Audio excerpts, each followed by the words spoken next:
Kristen with Nerdette's NewsStand, and I want to talk a little bit about Starfire's daughter. And I mean actually Starfire's daughter. And who I am specifically talking about is Nightstar. Now, I'm sure by this time you have seen the videos going around about the new YA graphic novel by Mariko Tamaki. And we have seen this cover. This is a character. We're just going to be nice and we're going to call her Brave and Stunning. How about that? That is what we are going with. By the name of Mandy, who is not Starfire. She is Starfire's daughter and she is a rebel. She is goth and oh my god, get out of her way if she's running. Anyways, this character by the name of Mandy has been introduced as just Starfire's daughter, not having a father that we know of yet. And Dick Grayson is, well, not in the picture. You know what? We're not really too sure yet. We'll have to wait and see about that. But Dick Grayson and Starfire already have a daughter. And actually quite a beautiful one. Quite a stunning one.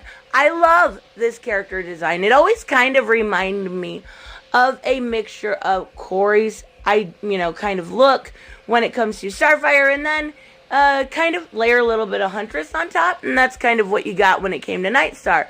But she's a character that's very much so underutilized, because I think DC wanted to get away from the shipping, of Starfire and Dick Grayson and get into, their characters instead of a new character. Well, it's really a shame because we could have had Mary Grayson, who goes by the title Nightstar, and that's what I'm going to talk about today. I know a lot of people are sick of hearing about the other one. Let's talk about something positive that was at DC Comics. Now, this takes us back to 1996, not a very old character, and her first appearance was in Kingdom Come #1, which would have been May in 1996. She is, like I said, a Tamaranian human hybrid. She is half human, half Tamaranian, and beautiful to boot. I absolutely love it. She was created by Mark Waid and Alex Ross, who, make sure you are subscribed, because I have a big story about Alex Ross coming up either tonight or tomorrow morning.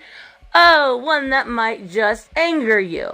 And as always, make sure you leave a like, all that fun stuff. Let's get into the real story. So, as far as Mary goes, or, from here on out, I'm going to call her Nightstar, because that's really what she goes by.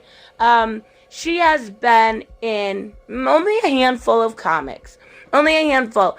And she has the same powers as her mother. She has super speed, super strength, resistance. She can fly. She also can absorb star energy. She also has, the burst, the projection burst that we see from Starfire. I'm sure those have a real name, but I'm trying to do my best here. She also has linguistic assimilation via a physical contact, right? I didn't know about that one. Thank you, fandom, wiki, or whatever that website is. So, I did not know about that. That's weird. So, let's talk about her first appearance. And that, like I said, is 1996. And her mother, unfortunately, her mother had passed from a circulatory disease. So, she was being raised by her father. That, emulates a lot of what we see in her life. And it kind of makes the whole story that much... Okay, can I say a death makes it that much better? Because it kind of does. It makes you really feel for the girl. And it puts that, that tearjerker side into it. But regardless, Kingdom Come, which I have reviewed. It's been quite a while, but even so, we see her in this first scene, this big scene where we see her, fighting in the background. And the first time I actually read this story, I did not realize that was her. I did not realize who she even was until I read it a second time, but we see her in the background, and she looks great, typical Alex Ross art, which is always fantastic. He will always be my number one.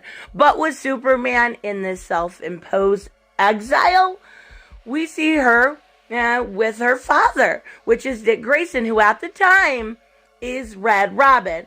Nightstar is, obviously from Nightwing and Starfire, but yet he's Red Robin, tell me, you make sense of it, okay. So, we see her talking with her friend, Ava. Now, Ava is the daughter of Big Barda and Mr. Miracle, and they're in this bar. We see them talking, right?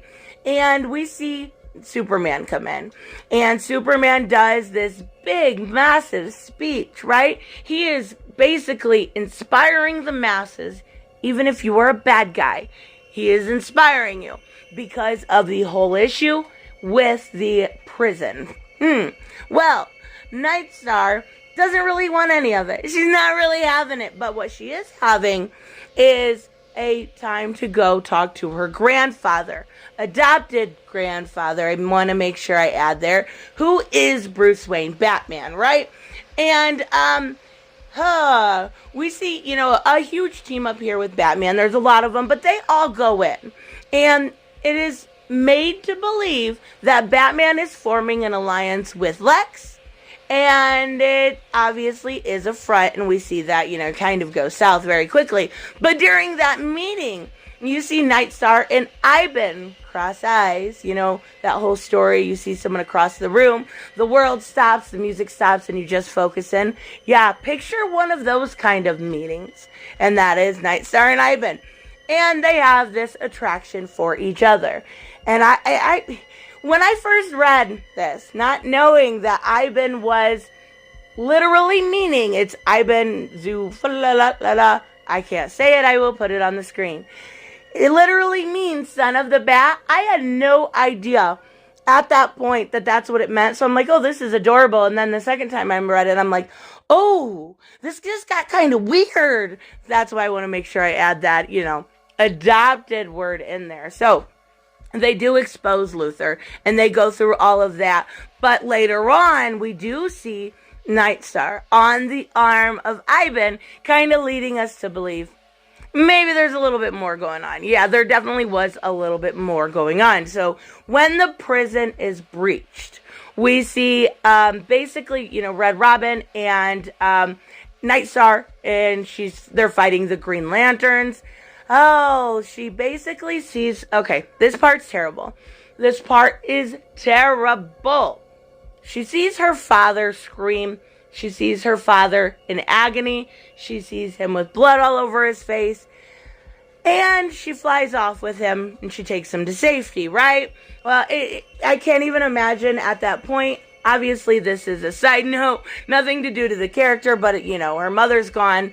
And seeing her father like that, it had to be complete and utter agony. So then we see back at Wayne Manor, they set up this kind of makeshift hospital, right?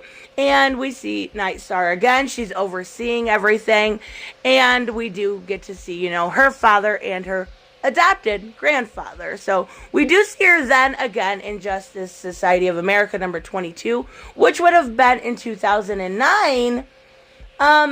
There really wasn't much. It just reveals that she eventually did marry Ivan, and they have a daughter and a son. That's it. That's all you're going to get from Justice Society of America. But if you look at the Kingdom, which I have yet to review, I actually recorded half of that video, and then unfortunately, I was screen recording and I messed it all up, and yeah, so I recorded half of it, I swear. So, The Kingdom, which was continued by Mark Waid, but not Alex Ross. Really great story. All of these are really great stories. I recommend each and every single one. But she actually got her own title, right? She got her own title, and the artwork is absolutely fantastic. We do see her, her name as Mary. She is named after her grandmother, who is Mary Lloyd Grayson. And that's kind of, how they came about naming her. But we do get to see her as a child with her mom. It's beautiful because you don't have that in just, regular Kingdom Come. But in the Kingdoms, we actually get to take a look at how she was with her mom, how her mother was with her, how she taught her, how she, kind of cradled her and loved on her and everything else. And I really did enjoy that. But we do see her also kind of she's pretty good friends with a few people, which would be Mr. Miracle and Yeah, well, no, Mr. Miracle and Big Barda's daughter. I'm sorry, it's Ava. But also we do see Big Barda at one point. So, and then we have Olivia Queen also and Manitar. So remember, a lot of these are amalgamations of, like I said, two characters. Dinah Lance and Oliver Queen. That's Olivia Queen. I wish these characters would come back, but unfortunately they really don't. So during this whole time, she kind of goes on to investigate a disturbance that's happening at Planet Krypton. We have this whole hyper time issue, which is something completely insane by itself. I tried to explain it in my multiversity video. I just did not do it very well. But this all leads them to Planet Krypton, which is owned by Booster Gold. They all go there, and well, I'm not going to give it away, but there's a bunch that goes on. So we get to see her in this relationship with Ivan, and they are absolutely adorable. We get to see them go on a dance.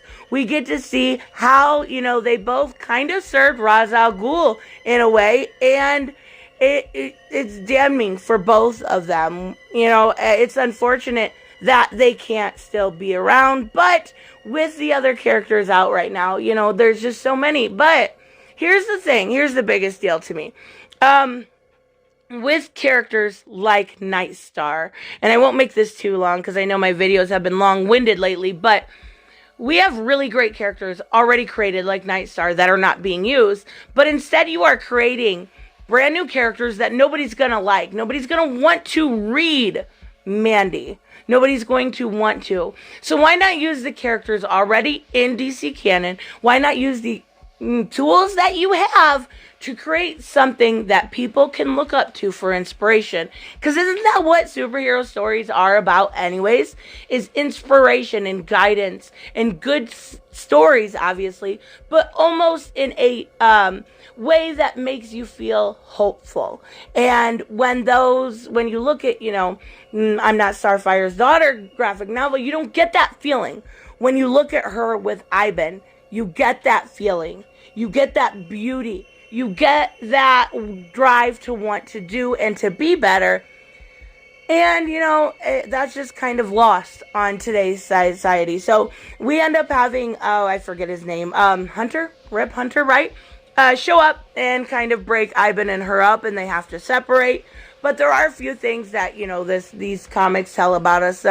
She did work for Alan Scott, my God, at his space exploration. There is a small story there with Manitar, right? And I think she also has a huge fear of death. Now, from what I remember, again, I haven't read this in a while, is that because of her mother's death, she really, really fears people leaving her in the worst way possible. She fears, her dad going away. He had that issue before in Kingdom Come, and she's afraid of him being a superhero, even to that day, because she doesn't want to lose him. She doesn't want to lose anybody. And unfortunately, that fear really, really takes over her life, almost paralyzes her. So we also know that she is interested in botany, interested in all things surrounding that and plant life and such. But I think the best thing about this character compared to the other, now, I haven't read the book, obviously.